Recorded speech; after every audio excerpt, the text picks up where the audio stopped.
Bismillah, mari kita lanjutkan lagi ngaji kita. Masih dalam suasana dunia yang dirundung oleh pandemi virus corona.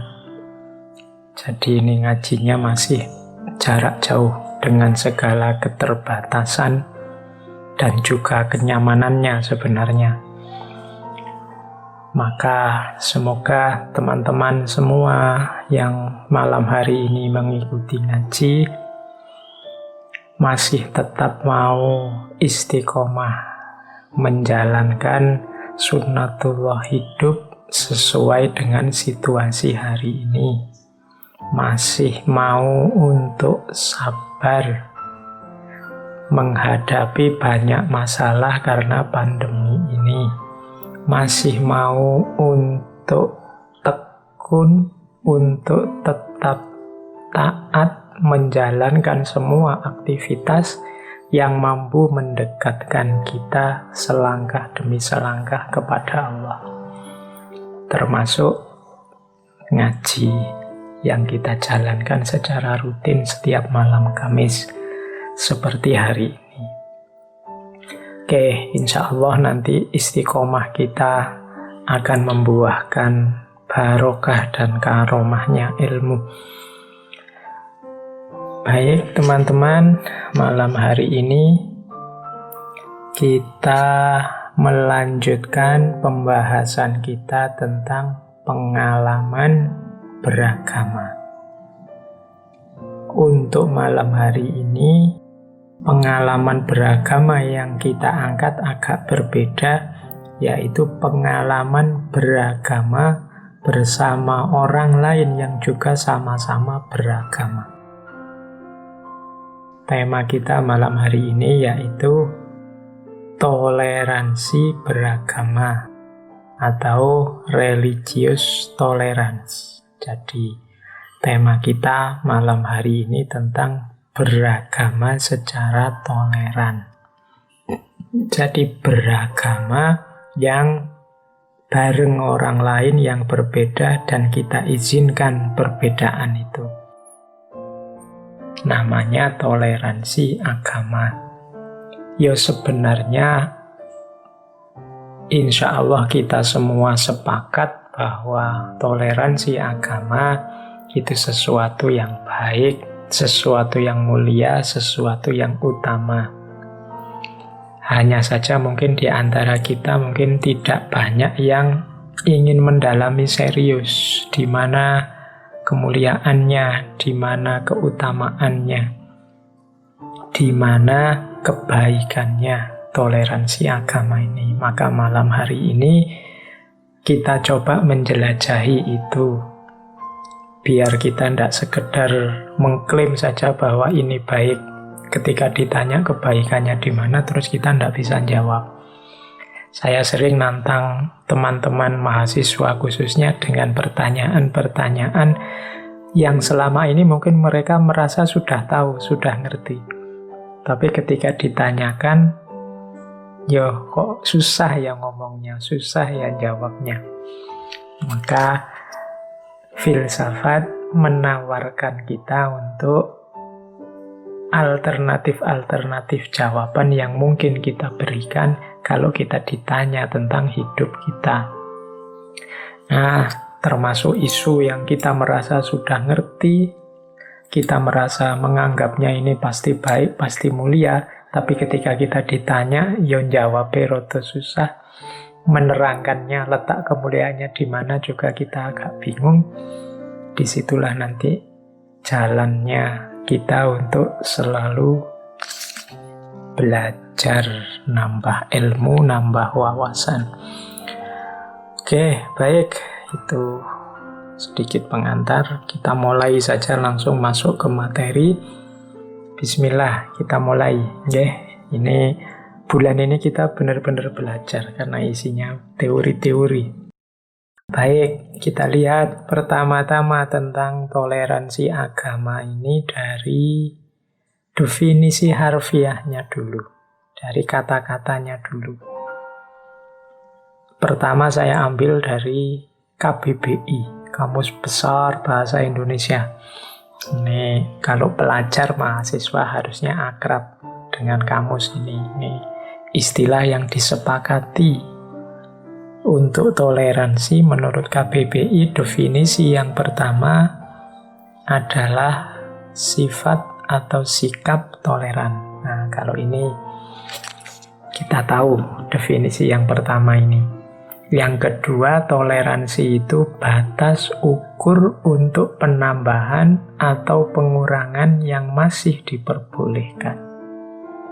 Jadi ternyata toleransi juga membicarakan tentang batas.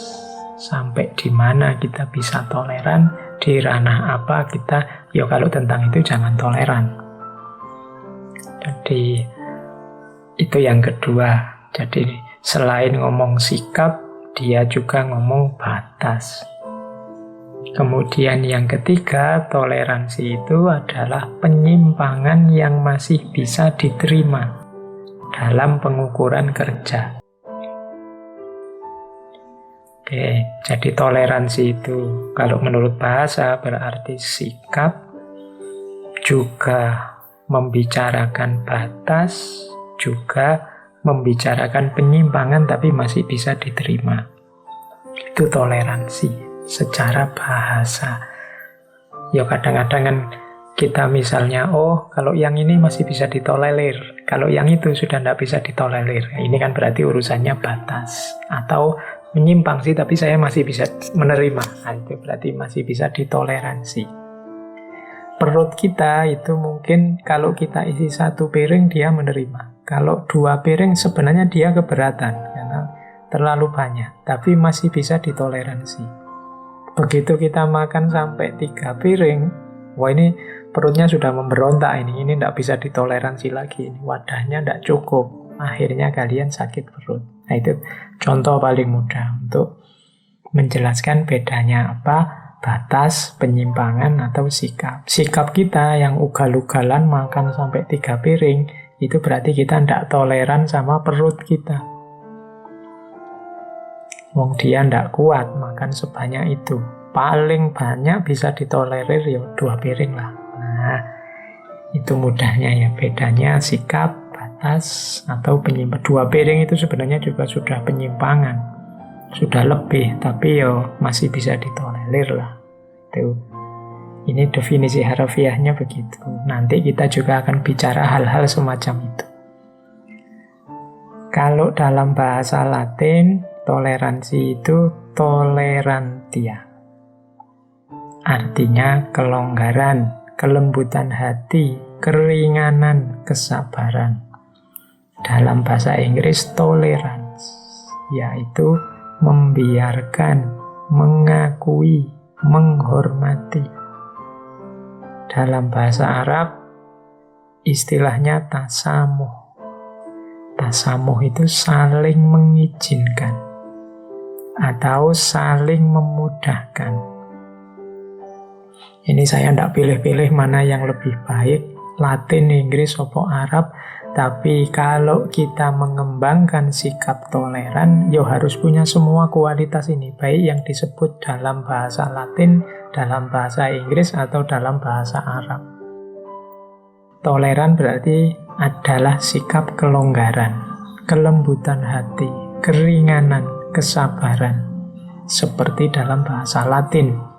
Juga bisa diartikan membiarkan, mengakui, menghormati yang lain yang berbeda. Seperti dalam bahasa Inggris. Juga bisa diartikan saling mengizinkan atau saling memudahkan. Seperti dalam bahasa Arab. Nah, ini definisi harafiahnya saja sebenarnya sudah cukup kita ngerti. Oh, berarti sikap toleran itu. Isinya itu. Mungkin sudah selesai dari situ ya. Apa tidak usah dilanjutkan lagi saja, wis ngerti. Insya Allah teman-teman semua sudah tergolong orang yang toleran. Buktinya sekarang kita hidup dalam keragaman, dalam perbedaan, dan damai-damai saja.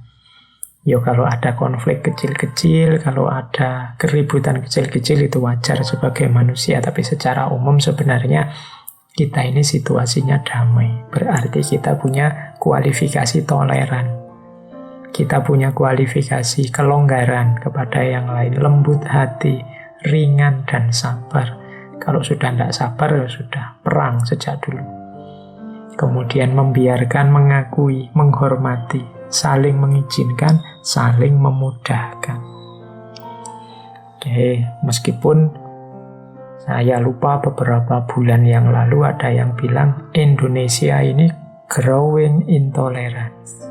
Semakin lama kok tambah tidak toleran ya. Banyak kasus-kasus yang menunjukkan kita kok tambah tidak toleran ya. Ya semoga kasus-kasus itu hanya berhenti di 1-2 kasus. Anggap saja kasuistik. Semoga tidak menyebar kemana-mana. Dan intinya kita punya jati diri toleran. Ini sudah dicontohkan dulu sejak zaman Kanjeng Nabi ketika hidup di Madinah bersama komunitas Yahudi, komunitas Nasrani. Dengan piagam Madinahnya bisa berdampingan. Para wali dulu juga ketika menyebarkan Islam, hidup berdampingan dengan Hindu, dengan Buddha, dengan agama Jawa. Toh juga masih bisa. Nah, jadi ajaran nenek moyang kita, ajaran para salafus soleh itu juga isinya menyarankan kita untuk mau menerima, memudahkan, bersabar, hidup bersama yang lain yang berbeda. Ini perilaku toleran.